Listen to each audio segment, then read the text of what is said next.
Okay, so ang ginagawa namin ngayon ay 12D HIFU. So katatapos ko lang i-facial si ma'am. And then ngayon, nagka-12D HIFU kami. Ito yung cheeks, and then mamaya, doon naman kami sa jaws or sa jawline. So pag sinabi natin sa jawline, dito naman yon. Kasi gumagawa kami ngayon ng hugis-bigas.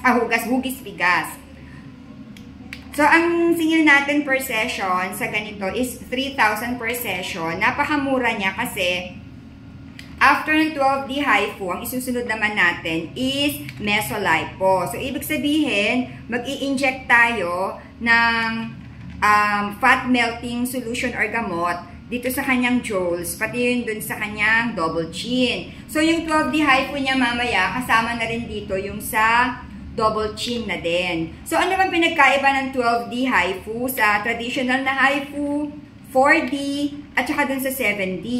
Masakit kasi ang traditional, including the 4D. Ang sabi nga ng iba, kapag hina-HIFU sila ng 12D and 7D, parang minamartilyo daw yung kanilang utak, yung bungo. Pero dito kasi, hindi siya masyadong masakit. So, ma'am, kung i-1 to 10 natin yung pain na nararamdaman mo, pwede ipaliwanag niyo po sa amin yung nararamdaman mong pain mula pa kanina?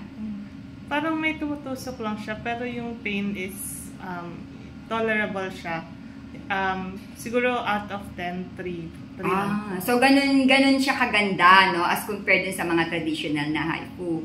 So sige guys, nagpapaalam na muna kami, and then mamaya magkakaroon ulit ng isa pang video kapag ginagawa naman natin yung jowls ni ma'am. As well as mag-video rin tayo kapag nagme-mesolipo na tayo mamaya. Kasi medyo matagal pa ito pati yung kabilang cheek din kasi gagawa natin. Oo nga pala, kaya nakikita nyo ini-slide ko siya pataas kasi yun ang purpose ng ating HIFU. Ang HIFU kasi is firming. This is a non-surgical facelifting. So literal na nililift natin ang face ni ma'am. So, makikita natin agad ang result mamaya kasi immediate naman yung result nito. Pero syempre guys hindi to yung parang wow, taas na taas yung kanyang cheeks. Hindi naman tayo nag-opera dito Pero ang mahalaga, nakikita agad ang result. So, ganyan yan. Dinidiinan ko din to guys. Ayan, dinidiinan ko siya pataas para talagang malilift ang kanyang cheeks. So, ayan. O ano paano, magpapaalam na muna kami Magbabay na muna kami.